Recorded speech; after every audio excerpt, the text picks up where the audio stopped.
Hey, what's going on, friends? What's up, everybody? What's up? Welcome back to the Not a Sheep podcast. It's me and your boy, Matt. Yes, sir. We're happy to be back doing another solo episode. It's been a minute. Yeah, it's been a while since we've done one of these. We were supposed to have another guest on today, but things kind of fell through. But we were actually kind of like, in the end, we're like, you know what? That's probably good because we want to get a system down to where we can talk to you guys just kind of by ourselves about music and have something a little more casual.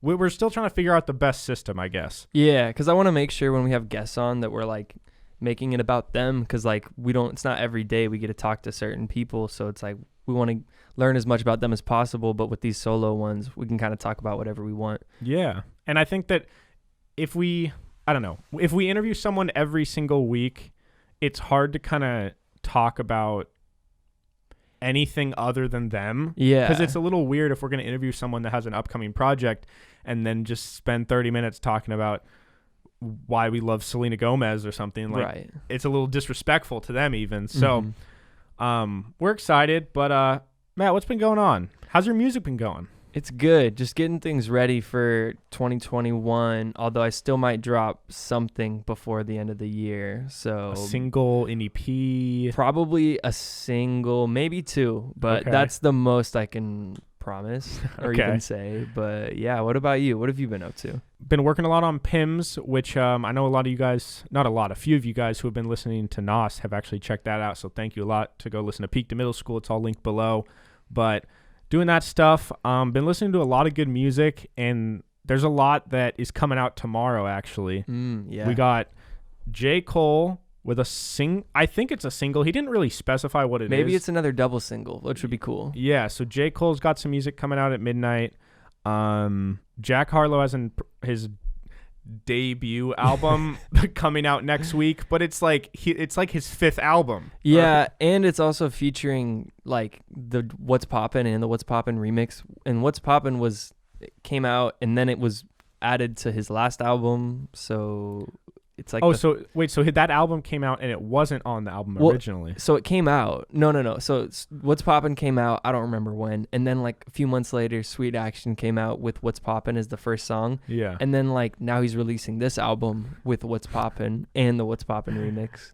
But he's just trying to get the stats in. Yeah, no, I mean, I don't him. blame him. It's smart, but I feel like that should be like against the rules. Kinda. Yeah, I don't know if there really are rules because like when Cardi B dropped her first album, it had all of her singles and those did so well on their own that like I think it went gold before the second it came out because of those singles.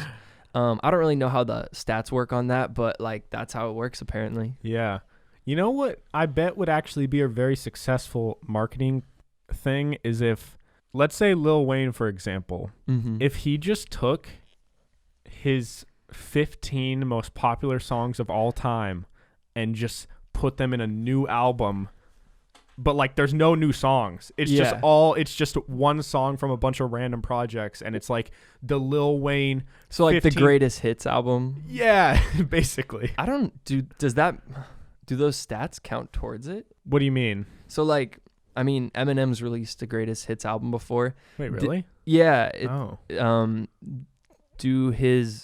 Do those songs like streams, or I guess they weren't streams, but like sales, like count towards the album? I don't know. Probably not, question. but if it does, that's a cheat code. Yeah. You could just keep doing that and have like 12 platinum albums in a row. Well, and even if it's just like re-releasing the same exact thing could just help them make so much more money. Yeah. Like if Eminem just drops like a greatest hits and it has like Not Afraid, Lose Yourself, whatever, all his top ones, and then people are like, they're just reminded like, oh, yo, like remember these ones? And then they just go play that as like with their buddies, and like it's a song they've heard 1,000 times, but he'd probably get a bunch more streams on those old songs. Yeah, I mean, Kendrick released Damn and then released it again in reverse. So like, wait, really? On streaming platforms? Yeah, it's on his account, I'm pretty sure. You can look it up. I don't know what it's called like officially, but I have like the CD for it where it's the same album but the song not like reverse, like rewound. Like it's just the track list is in reverse cuz there's a whole theory of how that like if you play it backwards, the story tells a different story. Yeah. It's a cool thing, but I'm just imagining if someone drops an album but like Their words are literally in Like, reverse. woo, woo, woo. Oh, dude, that would be something Joyner would do. Joyner makes a song where it tells a story normal, and then at halfway through, it literally reverses the He's words. done that. No, but like the words are literally like, in reverse. Okay, he hasn't done that, but he's like the song backwards. I don't know if you've heard that one. Yeah. Where it's like, for the most part, it's an exact like written statement, and then reverse tells a different story. Yeah. No, but it's I'm not saying literally, it's like the words like come the out of sound is reversed. Yeah, that would be sick. Someone needs to, I bet someone has somewhere, and it probably sounded horrible, but Yeah.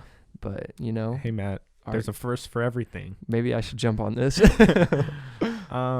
Yo, how come you've never done any of the TikTok duet rap things? Well, I mean, the Andy Mineo one was one of those. Oh, that's true. But to be honest, a lot of the guys I see doing it, so Token does a bunch of those, and I think Token is dope, but he kind of comes from the world of like guys that are sort of in the same world as like Crypt and Futuristic, and I don't think a lot of those guys are very good. I think Futuristic is really good. But I think a lot of those guys that do those little freestyles, it's not that good. And also, I kind of like made a whole shift in my like plan of music recently where I'm going to do a lot less remixes, try to focus more on original music. That's like what I took away from when we talked to Nick D. Yeah. But yeah, so that honestly, that interview we did with him kind of changed my whole outlook on how I'm going to put my music out from here on out. Yeah. That's it's cool to me to see you like learn literal tangible things from these interviews we do, because for me it's fun and I just enjoy doing it, and I'm more in it for like the podcasting side of it. But for you, it's like the things that they talk about as artists are literal tips and useful bits of information that actually change the way you make music. Right. I think for the same reason, we could very easily, if we wanted to, like DM a bunch of artists and have a new rapper on every week and like market a certain way, and our show could get to 10,000 followers like way quicker than we probably will doing it the way we want to. But by the time we reach that number, I think it'll be, if we do it the way we want to, we'll have the right kind of fans. With my music, I don't want to just do a bunch of remixes, and I think I could keep up the same pace I've been growing followers and get to 10,000 followers fairly quickly, but I don't think that's going to have an actual impact on the music I drop. Yeah. So I want to learn from what Nick was saying and like only do original music or do remixes, but make sure I'm not just doing it to gain followers from the name I'm using. Yeah, for sure. It'll be cool to see how the things that we talk about with these artists kind of like help change the way, like it literally changes your dynamic as an artist. Right. And like, that's pretty cool to see. So I don't know. I'm excited for what you're going to do in 2021. I think that like you've teased a little bit to me about what your plan is, and guys, get excited because 2021 will be a pretty cool year. Yeah, I'm excited. I think it'll be fun to like, because I want to be taken more serious as an artist, and I think to do that I need to make more serious art. Yeah. But yeah. Well, no, I think that I feel like I don't know if this is always true, but it seemed just from the people we've interviewed and talked to, it kind of seems like the first few years of someone really diving into music and trying to pursue that, the first couple years almost are just like developmental years. Yeah. Like there's people that want to be an artist and won't drop they'll drop one song a year for 4 years, but it's not like they're not doing anything. It's like they're doing more stuff than ever before, but It's all just the behind the scenes. It's like building something to lead up to the big kind of reveal. Yeah. Which could be, their debut album, or it could be just like a mixtape that they think is going to get a lot of traction or whatever. Exactly. Like in 2019, I released like 8 like between like SoundCloud and YouTube and like Apple Music, like 5-8 singles, and then I did the Christmas album. And this year I've released like 4 singles. I've done a lot of those little Instagram clips, but I've only released 3 singles this year. Yeah. But I've recorded way more songs this year, and I've you've probably worked way harder. Yeah, that's the thing, is like just because the numbers don't necessarily reflect it, and the number of songs, that doesn't reflect the amount of work and like growth that can happen. Yeah. And that's what's interesting to me about the music scene is that for the stuff I want to do, like YouTube stuff, podcasting, it's all about amount of content. Yeah. It's like content is always king. And if you upload daily, there's a good chance you're going to grow way more than someone who uploads once every 2 months. Yeah. But with music, it's not necessarily like that. There's a lot that happens behind the scenes that leads to someone's success. I think before anything to take off, you have to reach a certain point of like, whether it's skill level or a certain point of work ethic that you can rely on. Like you have to reach that before you start to blow up, or at least you want to reach that, because if you start to blow up and you're not able to keep making songs, like you're just going to fall off, or people aren't going to realize you're not that good and they're not going to continue to check out your new stuff. But yeah. You mentioned that you want to be taken more seriously as an artist, and you said like in order to do that you got to make more serious art. And that's something that I don't know, I guess I just notice, like you said Token, for example, who by no means is he not, I think he's phenomenal. Like he's an amazing rapper, but his thing is like rapping fast. And he probably wouldn't agree with that. And I'm sure a lot of people would defend it and say, oh no, like he's a storyteller, whatever. But to the general public, he blew up because he raps fast. Yeah, he blew up from Code Red. He blew up from YouTube Rapper. He blew up from all those like viral videos, and those ones are from him rapping fast. Yeah. Do you not want to get trapped in a certain box where people know you as, like Nick was saying, the remix guy or the certain style of rap? So you want to just create your own original stuff and just be like your own artist. 100%. Cause like, or like the I don't want to get boxed in. Cause like, I mean, first off, I'm 20. Like, I'm still kind of figuring out who I am. So it's like, I don't want to be so like identified as one thing before I even know what I am. And I like rappers that rap fast, but I also like guys that don't rap at all. I like a lot of different stuff. So I'm inspired by a lot of different things. So it's really figuring out what I am. And that's why in like 2021, I kind of I don't want to like, I feel like it'd be really easy to just rap fast a bunch of times and do a bunch of remixes. And that would be the quickest way to like start a following. Yeah. But eventually I'm going to get to the point where I don't want to do that like every time. Yeah. And I'm not going to be able to keep my fan base growing, or I'm going to try to switch it up and maybe try to do what Futuristic did and like make an album where it's all singing. And like, you could see that his fans generally didn't like that album as much, or both of those albums as much. And so what were the name of those albums? I Am and Zachary Lewis. And those were him singing, yeah, which is way different than his other stuff. Right. And you could tell that like he did 2 albums in 2019 that were like all singing. And then in 2020, he did 2 albums that were like all rapping really fast. And I think it was like an attempt to kind of get his listeners back. I just don't want to box myself in that way. And I was watching a Joyner Lucas interview that just came out like, I guess a week from whenever this comes out. But, and it was about, he kept mentioning like, I don't want to be the lyrical guy, which is weird because it's Joyner Lucas, who is to like most people, he's the lyrical genius. Yeah. He's like the new age, like most well-known lyrical guy outside of like maybe Jid. I guess he's like more popular than Jid, but like, outside of the TDs and the Dreamville guys. But, he's like the storyteller, rapping fast guy. That's what everyone knows him as. And he doesn't want to box himself in that way. And he said that he felt really guilty for kind of becoming that, like when he was coming up. And like from the jump of like 2017, he was even saying like, I don't want to be the lyrical guy. And think about all the stuff he's done since then, like getting on Eminem's album and like all these viral like storytelling songs. And so I'm like, if these guys are regretting it, like I don't want to put myself in that position where, because like there's no promise I'll ever come even close to being as big as them. Yeah. So I want to be more careful with how I put myself out there. Yeah. And I think that there's something to be said about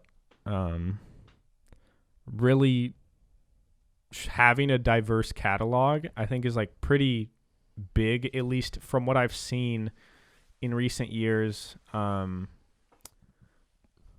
don't know. I guess just for example, I was thinking, we were talking about Jack Harlow. He has a new project coming out really soon, and on his Instagram story, he was responding to people's questions. And one of them was like, when you go in and write, does it come naturally or is it like hard for you? And he was saying like, you really got to get lost in the music, and like whatever comes to you, you make that. And like he said that he said something along the lines of if you fall back on what you're good at and what you're familiar with and your style that you're known for, and you just fall back and you make something that sounds like all your other stuff, like that's not good. But if you just can get lost in some direction, even if it's a totally different vibe than you've ever done before, it seems to me that that's what makes an artist someone who can like rise to the top. Yeah, I definitely agree. I saw him also put something up on the question saying like, someone asked, do you feel pressure every time because to like make a song similar to what's poppin'? And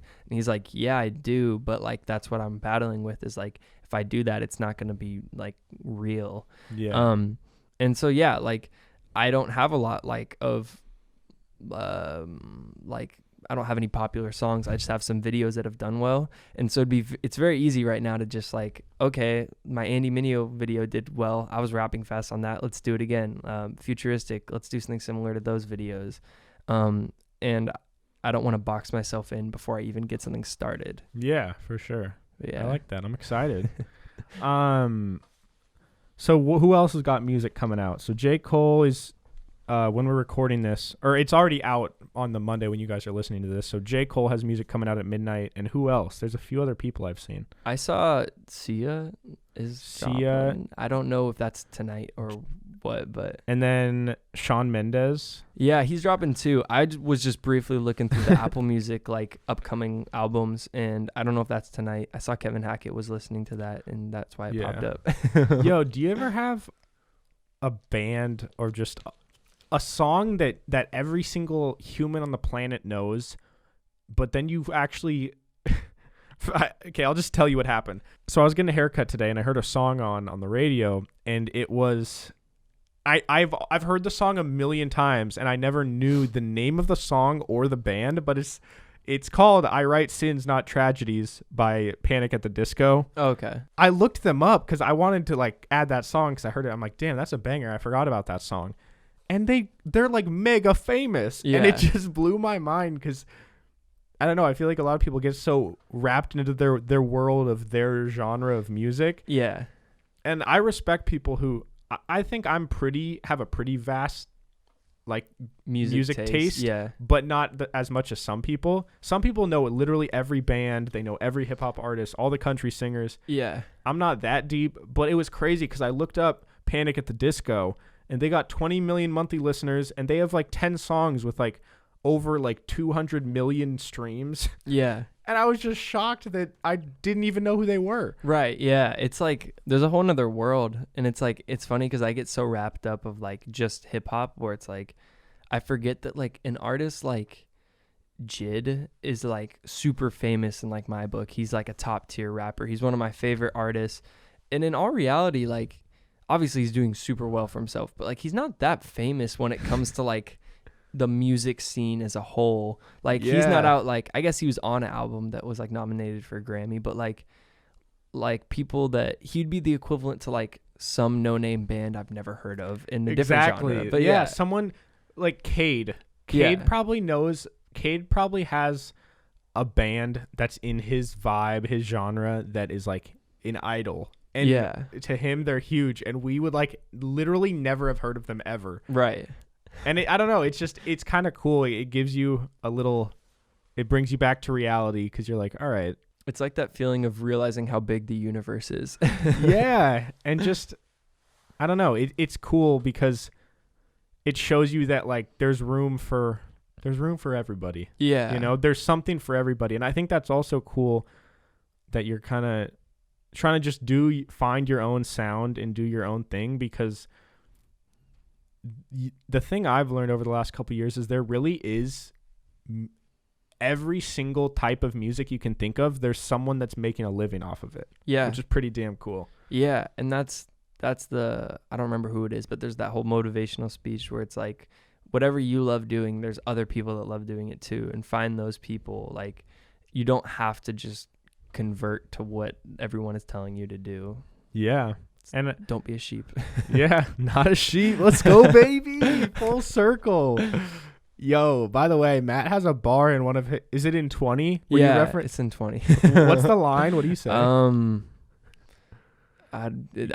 know I end the sentence with "Why you think we got the name Not a Sheep," but I don't remember what the line is before that, to be honest, because I wrote that a while ago. But like, Matt dropped the song.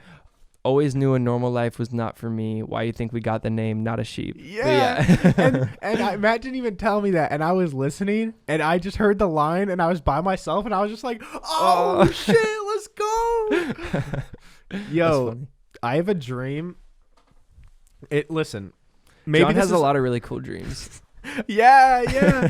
That won't make sense if you don't listen to Pims. So go listen to Pims. You'll know what we're talking about. But I don't expect you to ever do this. I have to now that you're telling me. But a dream of mine is to like one day someone I know, whether it's like a friend or someone who listens to Pims or something, where someone becomes like a superstar and they just reference me in one of their bars. Oh yeah. And like it's like low key enough to where if you like are a fan of them, you'll know what they're talking about, but maybe it goes under the radar. Right. So maybe they reference like the animal narwhals in their song, but they're like low key talking about me. And then I listen to it. I'm just like, see, everyone's like, why is Kendrick talking about narwhals in his new song? Yes. But like, you know what he's talking about. Yeah, he's talking about me. And I'm like, and then I listen to the Kendrick album and I'm like, damn, bro, I love you.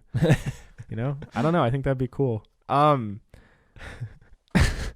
Is that a weird, do you have any like weird dreams that you just hope in terms of music? Any like, not even a collab, but just something that you hope I think about stuff like this. Well, okay, so for some reason, like years ago, so like way before this idea of doing this specific podcast was ever even a thing, I like had dreams of like listening to my favorite artists and being like on their interviews and thinking like, this is cool, I'm learning a lot, but like no one ever asked them about this. Like I want to ask them about this. And so I was like, my goal is to be a famous rapper and like interview another rapper. And then like J. Cole interviewed Lil Pump and I'm like, oh, that's kind of cool. That's sort of what I was talking about. Yeah. But now it's like we're doing this podcast. So it's kind of like that's sort of coming true. Like it's kind of like the roots of that, it feels like. Yeah.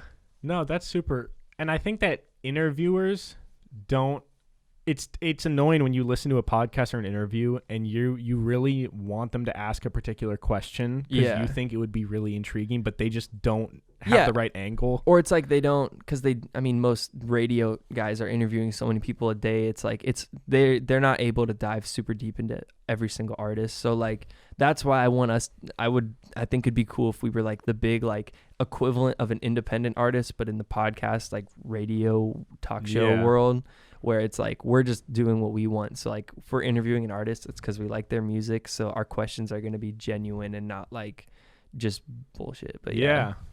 Do you know are there a lot of music artists that do things in entertainment outside of music? For example, are there like big or? Yeah, like do you know of any big artists that make music and also like make gaming videos, or they make music and they also like just do stuff other than music? Because it seems like a lot of them, I don't know, I guess I'm surprised I don't see more people that, you know, host a podcast and are a music artist, or like are an actor and a music artist. I think there's a lot that we don't really think about. Like, I mean, you could be like Lil Dicky has his TV show, but that's kind of like his main focus. But then like Lecrae has a Patreon and a YouTube channel where he just kind of like, it'll be anything from vlogs at his studio or like him talking about something that's going on in the world. Yeah. And so more and more people are doing that. I think more and more people are getting into Twitch, and that's going to be the big thing is like whether it's gaming, talking, making music. Have you ever considered trying to live stream when you're just in your producing by yourself? Just I like want to. It's really like oversaturated, same way like the whole like beat market is very oversaturated, music is oversaturated, so it's more like this is like the classic words of someone putting something off, but like I want to wait till I can do it right. But yeah. But no, I want to. Like I love watching, like I've been watching Kenny Beats again. Like those are the things that like inspire me the most, is hearing people talking and actually showing their live process. So like I want to get back or get into streaming in some way or another. Just don't know the right way, because my life's not that interesting. When I'm working on music, it really doesn't look that cool. Yeah, I think it I don't know if it has to be that crazy though. They're just I think there's a few things that make someone pop off and get big. It's either they're incredibly good at the game, they're either really funny, really good looking, or really funny, or the fourth one, the wild card, is that they just present the stream in a way that's so much different. Like there's a guy that streams, but he plays Call of Duty, but he plays with a drum set, the rock. So you know, like the guitar. Oh yeah. But he plays with the Rock Band drum set. So like, I don't know how it would work in the Twitch music world, but like if it's just finding something new. It's like finding a different way to present it, probably, because there's, you know, the Ill Minds of the world and the Kenny Beats of the world. People that are established. Yeah, they're established. They can do whatever they want, and people are going to watch. Yeah. But I don't know. It would be cool. I don't know what you could do, but just if there's something where maybe it's like producing beats, but it's presented in a way where that like no one's seen it before or something. Yeah. Or like, what if you like deconstructed a beat? Do people do that? Yeah. I don't. Or is that not very entertaining? I mean, there's kind of the whole like deconstructed, like there's a lot of videos on similar stuff like that. Like there's a whole, like the YouTube producer world is a whole thing that's been around for a while. And like Internet Money, which is like Nick Mira, like they produce for Lil Tecca, Juice WRLD, all those kind of hits, Lil Mosey. Yeah. Or not Lil Mosey, but anyways, guys like that, their channel, like they have a million tutorials on like how they make melodies and how they deconstruct their beats and stuff. So like that's kind of a thing that's established. But one thing, like, so the streamers I like are all established people, so it's kind of hard to like get inspiration, because it's like Kenny Beats is really good at, like, he created this community, and like he'll do contests. So like he'll put up a sample and it'll be like, all right, turn these beats in an hour, and then me and whatever artist that's currently with him, it'll be like Isaiah Rashad will like go through all the beats and like judge them, or to be like Charlie Puth, and the winner will win this music plugin, second place will get this other plugin, and he's got all these prizes. Oh, that's cool. So like that's using his platform. So it's like, if you're someone like me, how do you approach streaming in a way that you don't need a platform? Yeah, like what can you still bring? gives people like value, you know? Yeah, that's interesting. I think Russ did one once where it was like he went on Instagram and was like, I'm gonna make something, and whatever I make, I'm gonna drop tonight. And it was like the one that said like featuring fans, because like he'd be like, all right, what should I say for this line, like, and like they'd give him a suggestion, or they'd be like, oh, you should, like, there'd be producers in the chat like, change the hi-hats to something like this, and he would like listen. That could be cool. You know what could be cool is if, so Nick D said he was going to do a song a week, or a song a day for a month.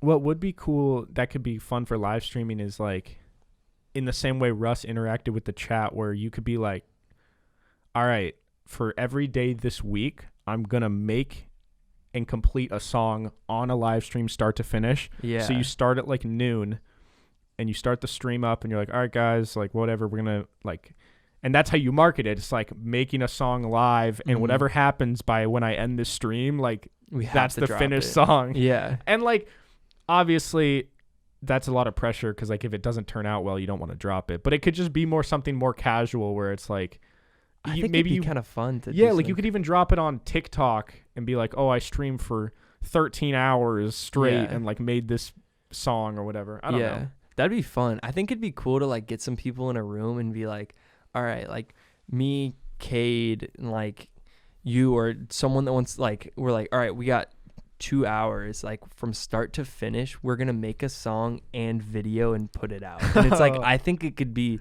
it doesn't, like, it's not gonna be this super great concept, but it's like, all right, go, we're gonna make a beat as quick as possible while I start writing, and then when I'm recording, like, you film me rapping, and like that's used for the lyrics and or for the video. And it's like, I think that'd be kind of cool to see what would happen. Yeah, you give yourself a time limit. It's like a race. Yeah, because like we could make strategies like, all right, 20 minutes in, if the beat, whatever the beat is, like, we have to be done with the beat by the 20-minute mark, and then we have to be recording lyrics by the 40-minute mark, and then like budget out our time. Yeah. And you know what I love is, maybe there's a term for this in the music world. I don't really know how it works, but I love when, how do I describe it? Because I don't know what it is. But when you're like recording a song and when they're like making the beats and like different ad libs and stuff, if you just use like the things around you, like for example, if you wanted like an ad lib, but you're in a rush and you're just trying to make something quick, if you just have your buddy like yell from the other side of the room, or if you like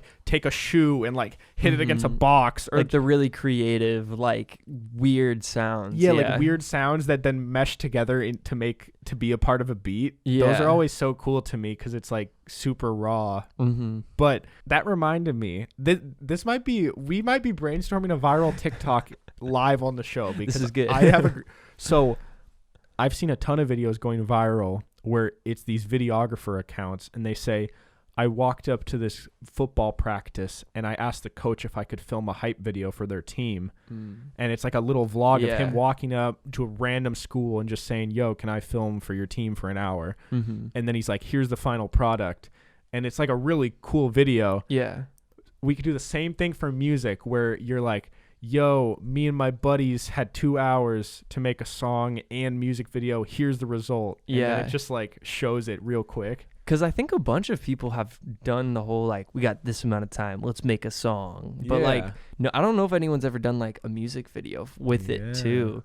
And like, let's really think about it. Say we're like starting a song. If you just use takes of the person recording and we're like, all right, let's write this in a way to where we can record the whole song like all the way through.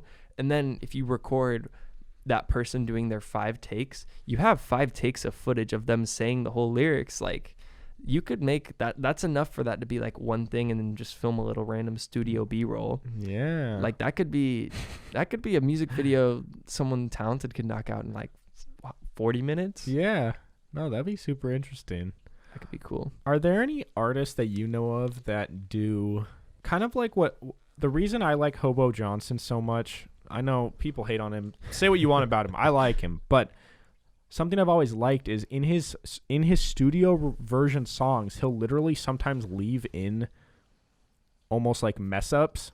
Or things that aren't perfect, or he'll be recording a line and then kind of start mumbling. Oh, really? Or like, how do I describe it? He'll be reading a line, and then after the line, he'll just add a little joke or something. And then he keeps that in the final song, if that makes sense. Do you know, how come that isn't more common in music? Because I'm just thinking, in my world, in podcasting, there obviously are the really professional podcasts where they have producers and like it's highly edited. But you like the natural. But I prefer, and I know a lot of people prefer podcasts that are very raw and like they might fuck up, but that almost makes it more enjoyable. Right. But that doesn't really seem to be a thing that's well received in music. Like music seems to be very like perfect, which of course as an artist you want your art to be as best as it can be. But do you think there is anything to that idea of like intentional messiness?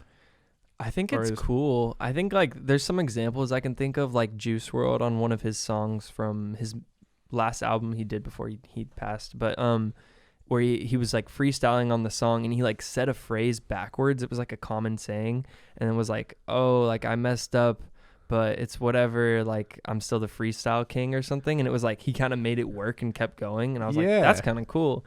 But I don't know if that was like intentional, but like I think, I don't know, I don't really think about doing stuff like that, but I like that when it feels natural, or it's like they'll be like, oh, I just did that one take, even though like it probably wasn't one take. But Or when I love when they say like, yo, they're like, yo, keep that. Or something.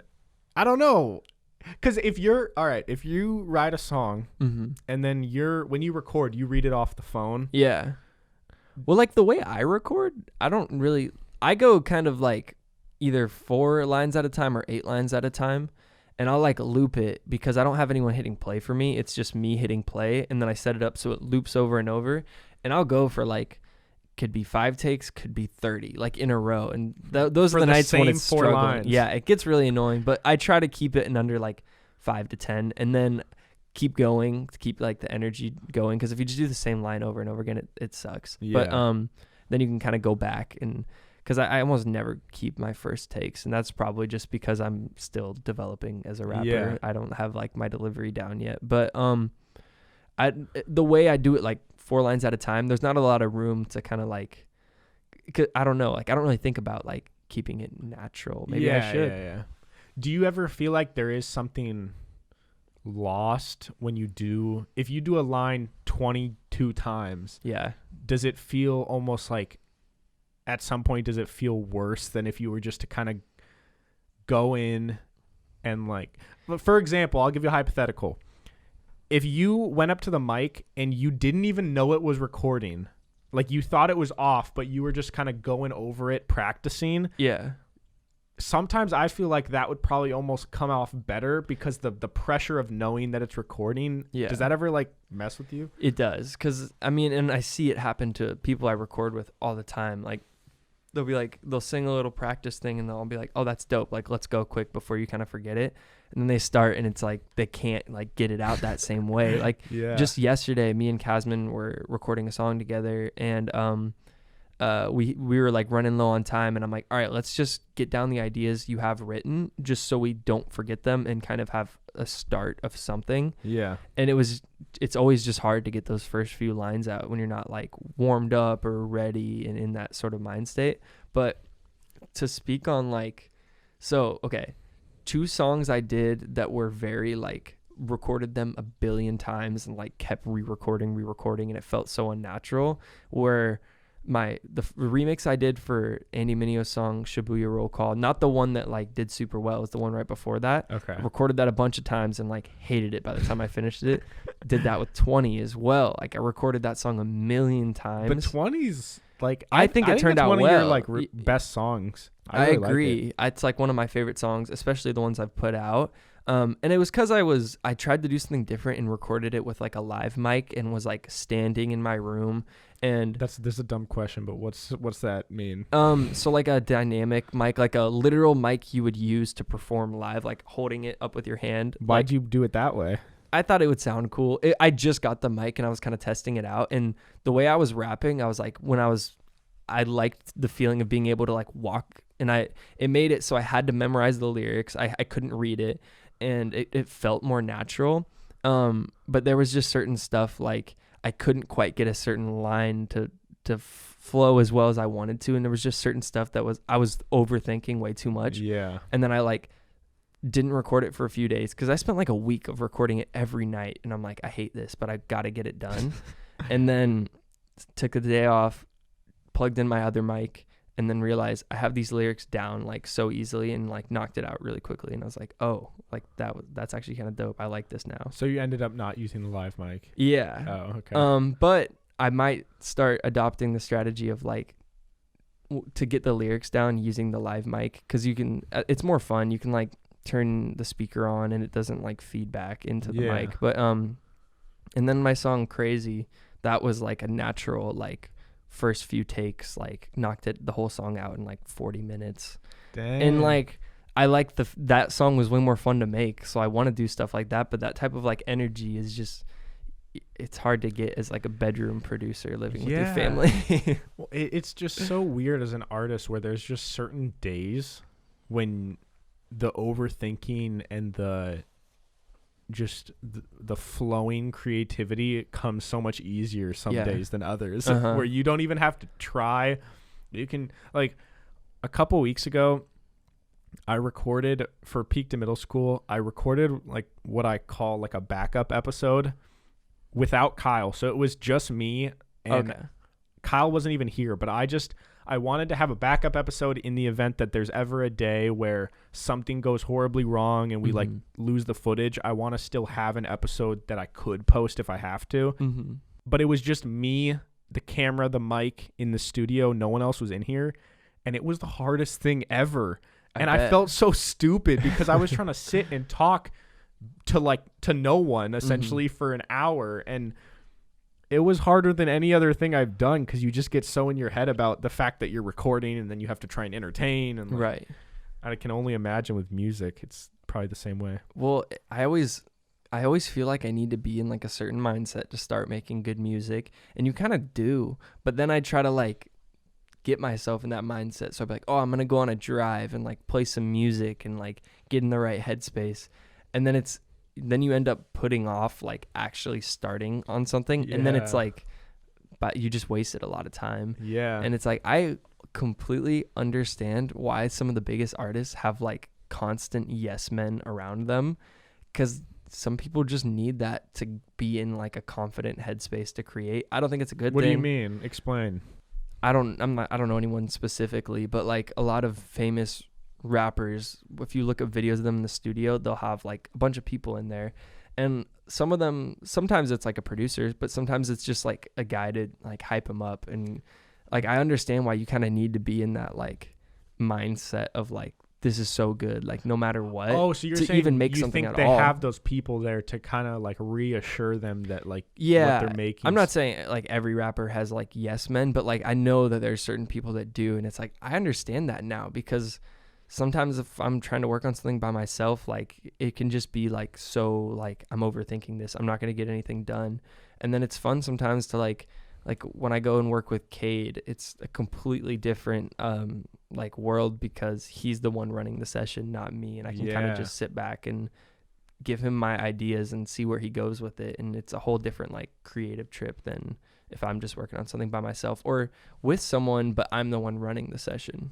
Yeah, it's probably cool for you to work with Cade, because almost always you're like the technical guy leading the session, doing all the recording. But then when you can go to Cade, you can kind of like, it takes a burden off of you where you can let him take the wheel and kind of see where the ideas go, and you can kind of just help develop them. Yeah, it's fun because I sit back and I'm like, I'm just telling him what to do. I'm giving him like these horrible instructions of like, I want it to sound like this with like a hint of this. And he's like, I don't know what that means. But then he'll start and then I'll be like, yeah, that's it. Perfect. And then I don't know. That's so fun. Cool. I don't know if it's anxiety. I don't think I have anxiety. I don't know what it is. But like recently, the last few months, I've just been like grinding really hard. And at a certain point, I got just really burnt out. Yeah.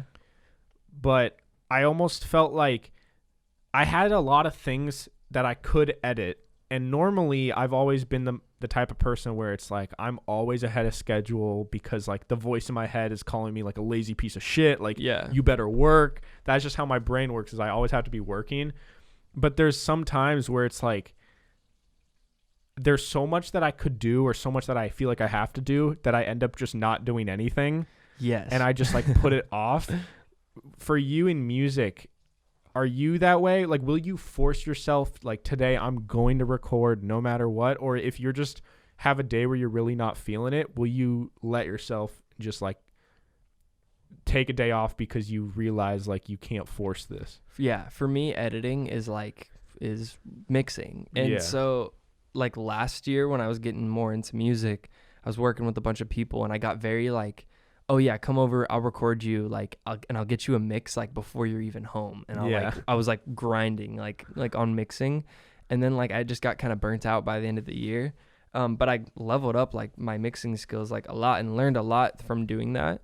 But like this year, it's just been way harder to like right now I have like 5-6 songs I've recorded that like I need to mix, and because I know that I might have to go back and like retake a bunch of it, it's like I don't know if I'm gonna like I've been putting it off, and it's like, what, I also have these other songs I got to record, and so it's like I get so like caught up in what should I do next that I don't do anything at all, and that's the worst. I know myself well enough to know that if I just start it, it's not even that hard. Like I'm good enough at editing that if I just start the edit, I could probably do it in like an hour and a half. Yeah. But it's just like, in your head, it seems like such a huge barrier to even start it. Yeah. And it's just like and I don't even hate it. Like I don't even mind editing, but for some reason, there's just certain days where you're just like, nope, I can't do it today. It literally like in your mind is the exact same way when you're a kid, you like put off doing homework, but then you start doing it and you're like,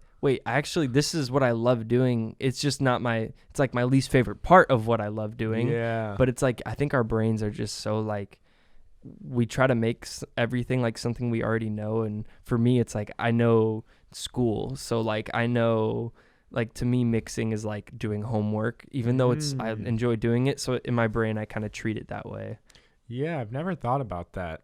that we associate like parts of our job or our art with like things that we're kind of familiar with.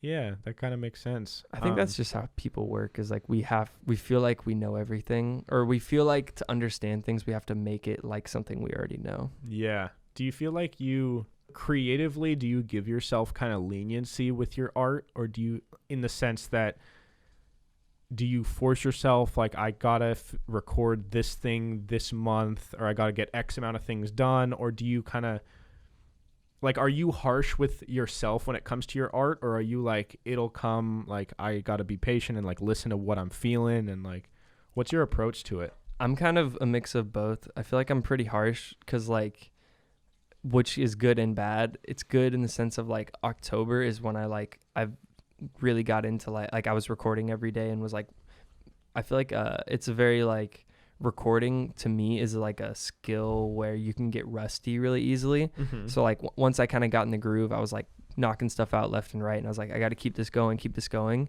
And eventually I started to tire out, and then I was like, all right, I got to keep going. I was in that same mindset, and then I wasn't able to like kind of breathe. And it got way harder to jump back into things because I was like, oh, I'm not doing anything. I need to be doing stuff. And then I ended up kicking myself when I was down. You know what I mean? Yeah. And so it's kind of like finding the balance of like, sometimes it's good to take breaks, but it's really hard to actually use a break well when you feel like you need to be working the whole time, because you're not going to get the actual benefit of taking that break if you're just like, I need to work. Dude, that's how I am. Yeah. It's so, I hate my brain because I just can't.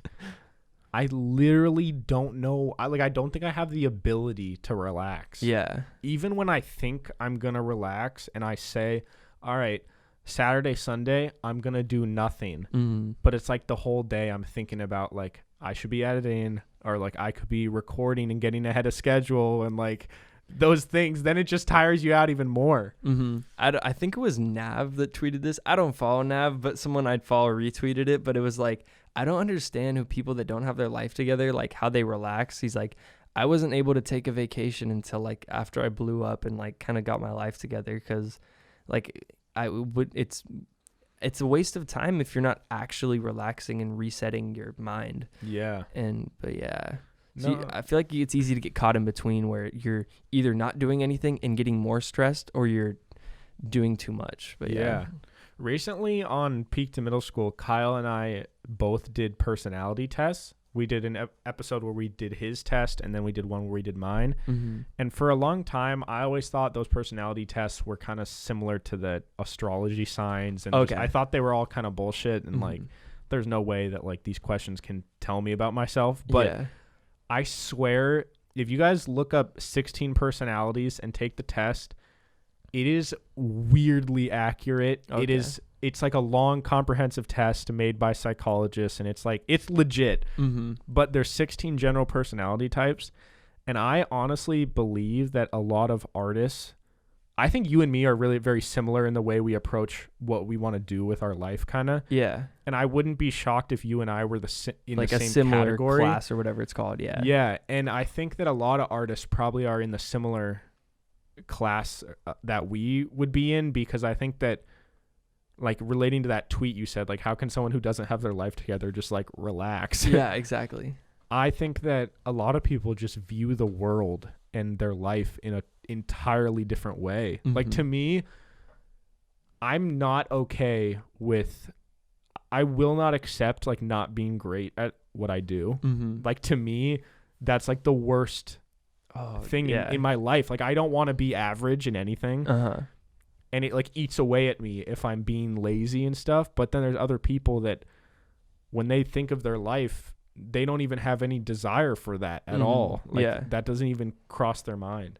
Yeah, that's weird to me too, because I don't know if I'm like, okay, so I wasn't like super great at like I played sports growing up, but I was never like gonna go to college for basketball or anything like that. But like I stopped playing competitive basketball in like 8th grade, so it's been a while. But every year, me and my friends will like get back into like shooting around and like playing pickup, and I'm like, wow, like I suck now because I don't practice every day. And then I like get back into basketball for like 2 weeks where I'm like grinding and I'm like, why am I doing this? It's like, I can't, it's not fun when you suck. Yeah. And so that happens like every year where I'll get back into a sport and I'll be like, oh, I got to practice because next time we play, I don't want to just miss all my shots. But then Matt I'm like, goes and does like ball handling for 3 hours. I'm like, I have no reason to be doing this. It's literally just for pickup and like my own like pride of like wanting to be good at pickup. But yeah, I don't know. Yeah, it's just, I don't know. The last year I've learned a lot about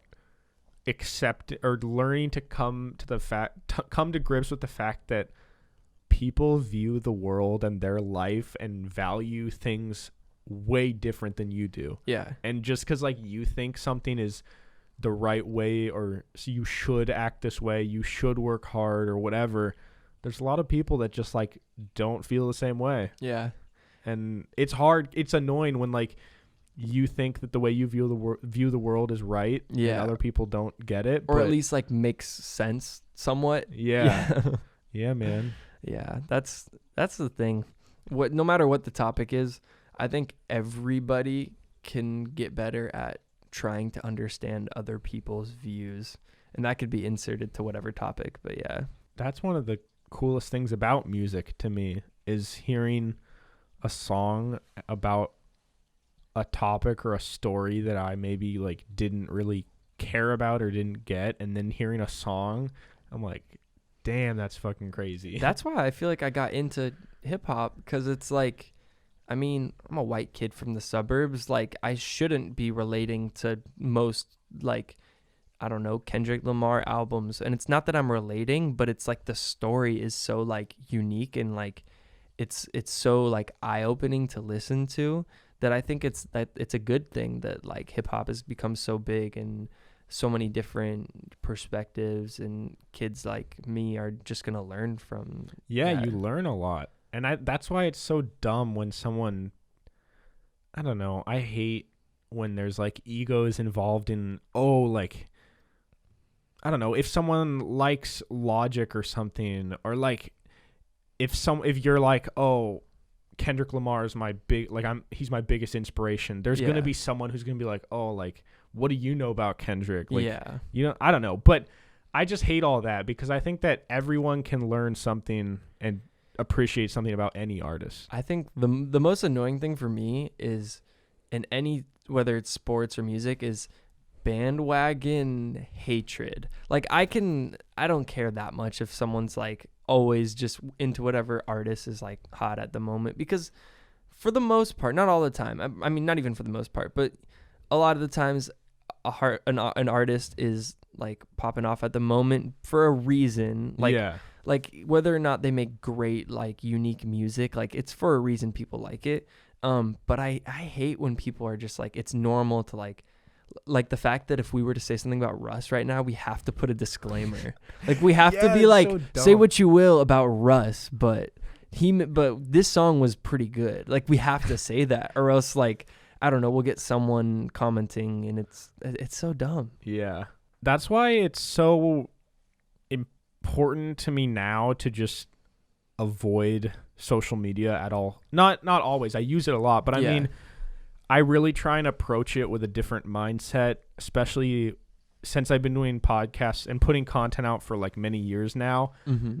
I used to get really hurt by certain comments and stuff. Yeah. And don't get me wrong, there's still times when I'll like accidentally open a message that I probably know is going to be some hate message, and like you read the first line and I know I should just exit out of it, but I'll just read the whole paragraph or something and then feel terrible. But I don't know. I think I've got a lot better at dealing with just like bullshit on the internet and realizing these aren't real people and they're all probably losers. And well, like I remember when I was younger, I would get like not offended, but I would be upset when like Anthony Fantano wouldn't like whatever artist I like's new project. And I'd be like, how did you rate I don't know, like this, my favorite album, like a 4, but you rated Lil Pump's album a 7. Yeah. Like, and then I'm just like, he's just giving his opinion. He's doing like what he wants. Like he can disagree, but it's like, I used to just get so upset about stuff like that. And I'm like, was part of the problem that now I see as being the problem. Yeah. Yeah. Have you ever got have you got to a point where you ever get like hate for any of your music? Have you ever got messages or like Yeah, people definitely a talking few shit? times. Does it bother you or I mean, it does. It's not like it like bothers like it sticks. Like I can't think of any like messages that I can like quote. that So have, like I don't stuck think it's with like you? still affecting me, but Okay. like in the moment it's like, especially because it's only happened a few times, it's kind of hard to not let it like not think about it at all, Yeah. but it doesn't like affect me. I remember I think I left a comment on a post that said Denzel Curry is a better rapper than like J. Cole Changed My Mind or something like that. And I just said like no. Like I said something really simple, like straight up. And it's not that I don't like Denzel Curry. It's just like It's I he's didn't just think not he was better than whatever the artist was they listed. It might have been Kendrick. Yeah. And I got a bunch of, I think I did it early because I got a bunch of likes and was like the top comment. Yeah. And then I had a bunch of people like going on my account and they're like, oh, he makes music. And they were like, Trying to flame you. You're like, Denzel Curry's way better than you. And I'm like, yeah, he is. I never said he wasn't. Yeah. And then like a bunch of kids were saying, because it was right after we did the ISIS remix, the Joyner Lucas and Logic song. Not the best look for a white rapper, but had a bunch of people. remix though. I think it was fire. pretty good, but like I had a bunch of people flaming me. They're like, stop sucking Logic's dick. And I'm like, what? Like we just remixed the song. The beat was good. Like, yeah. and there was a bunch of like people calling me out. And there was this one guy that was like taking it a little far and like commenting on a lot of my stuff. And like, cause at the time it was really just a few music things and a lot of personal posts on my account. And he was like going in and like calling other people out that were in my posts. And I'm like, this is so weird, but Yeah. yeah, stuff happens. Yeah. And I think that as time goes on, like the more you grow, the more hate there will be. But I also think that The more it happens, the less it'll mean anything. yeah. But yeah. And I think that yeah. I used to never block anyone on social media, but Mhm. I've got to a point now where it's not even in like a dick way. It's more of just like if I see something that's gonna make my day worse, Yeah. I'm just gonna insta block you. Yeah. It's like I don't even want to deal with it. Yeah. And that's like, I think more people need to just unfollow people. And it's like, I stopped using Instagram as far as like I don't go on Instagram anymore and like scroll for the most part. Yeah. I use Twitter for that because I only follow like 200 people on Twitter and they're like artists. It's like 90% artists that I respect. And that's the only reason I go on social media is to see what new music is coming out. And so I just Yeah. use Twitter now.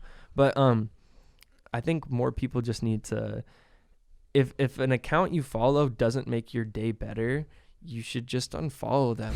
Yeah. It's like, that's not even for music. If you one of those people that like, if you get upset seeing like people from your school or old high school like out doing stuff and that like actually affects you mentally, just unfollow them. You Yeah. shouldn't be looking at that. Yeah. I mean, there's kind of an old joke or whatever about like cyberbullying, and they're like, bro, just turn off the computer, dog. Yeah. And like obviously it's not that simple, like Mhm. but in the general sense I kind of agree with that. It's more like, yo, like if social media is, if you hate it or you always rant about how much you hate it, or Yeah. if this thing makes you sad or ruins your day, dog, just put the phone away. Exactly. You know?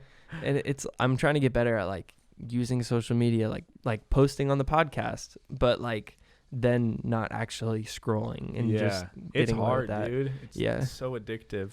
Yeah.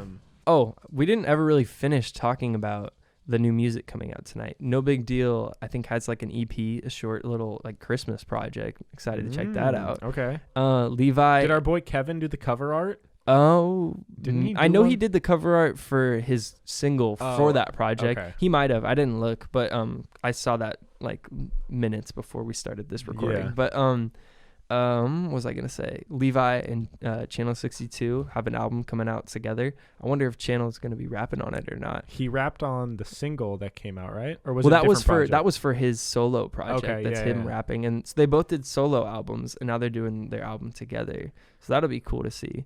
I could pull up the name, but it'll be out by the time of this recording. So make sure you go to their accounts and check it out. Yeah, 'cause I'm sure it's really Levi good. Hinson and Channel 62, who were both guests on the show a couple weeks ago. Yeah. Go check out their project. Have they announced the name? It's something Dragon, right? So the name of their project is Mouse Dragon. It'll be out by the time this podcast is out. So make sure you go listen to that. Haven't heard any of it yet, but I'm sure it's really good. I'm sure it's fire. You know, if it's Levi and Channel, it's hard to not be fire. So go check that out.